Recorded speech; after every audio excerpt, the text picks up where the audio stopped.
Hello, bonjour. Aujourd'hui, on va parler de Charles Berling et de ses conquêtes. C'est le magazine Gala qui nous fait un article sur l'acteur.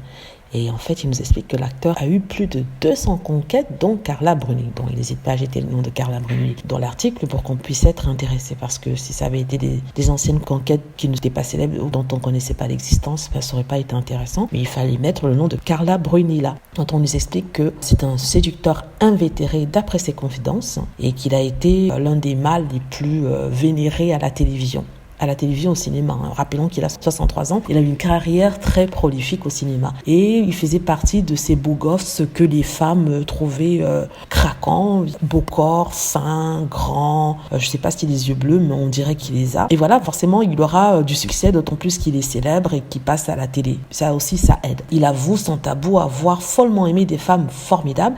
Il avoue aussi être il a eu des expériences homosexuelles. En tout cas, il prend tout d'après ce que le magazine nous explique, et il parle de 25 personnes différentes dans l'année. Il le dit comme ça, très ouvertement, en plein magazine, il s'en fiche. Imaginez si ça avait été une femme qui avait dit une telle chose, mon Dieu, ce qu'on n'entendrait pas. On la traiterait de tous les noms, de pute, de dévergondée, Vous vous rendez compte, si une actrice avait dit « j'ai couché avec 200 hommes » ou avait dit « j'ai eu 25 hommes dans mon année », ben je peux vous dire que même les femmes seraient les premières à la critiquer. Mais là, on célèbre ça. On dit que c'est un tombeur, c'est un homme incroyable. Je trouve quand même qu'il y a un double standard dans la façon dont le comportement de promiscuité, je vais dire, des hommes est célébré, quand celui de la femme, par exemple, comme Carla Bruni, justement dont on parle dans cet article, qui a eu des amoureux, je crois pas qu'elle ait eu 200, elle a peut-être eu une vingtaine, elle est la reine de je ne sais plus quoi. D'ailleurs, j'avais fait une vidéo sur tous ces amants sur cette chaîne et j'ai eu des commentaires du genre oui, c'est une autoroute, c'est une voie,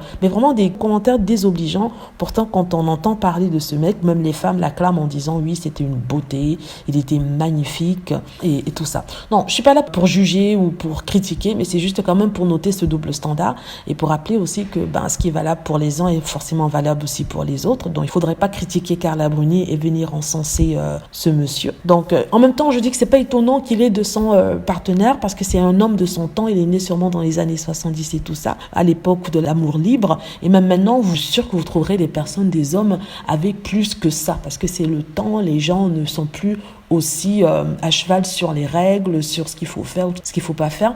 Tout se fait tant que les personnes sont consentantes, ils s'en donnent à cœur joie. Donc je crois que ce genre de tabou n'existe plus, en tout cas en ce qui concerne les hommes, parce qu'aujourd'hui quand une femme dit qu'elle a eu ça et ci et ça, on lui tombe dessus, on la traite de tous les noms. Ça se voit d'ailleurs pour Kim Kardashian qu'on traite de tous les noms, parce qu'elle a eu Kanye, etc., etc., Carla Bruni dont j'ai parlé. Je n'arrive pas à trouver d'autres personnes dans le même cas que ces femmes, parce que peut-être j'ai oublié le nom, mais il faut noter quand même un double standard. Voilà, oui, je sais, j'ai fait une vidéo encore de râle, comme on dit en anglais, rant, sur le double standard entre l'homme et la femme et la façon dont les comportements sont perçus dans cette société d'aujourd'hui. Bon, souvent il faut en faire. J'aime bien parler de potins et de célébrités, mais quand je peux rajouter mon petit grain sur le traitement des femmes, c'est en général quant à leur corps ou à leur vie intime. Voilà, j'espère que vous avez aimé la vidéo. N'hésitez pas à cliquer sur like si c'est le cas, à vous abonner pour plus de vidéos et à cliquer sur la cloche afin d'être averti lorsque je poste une nouvelle vidéo. Merci.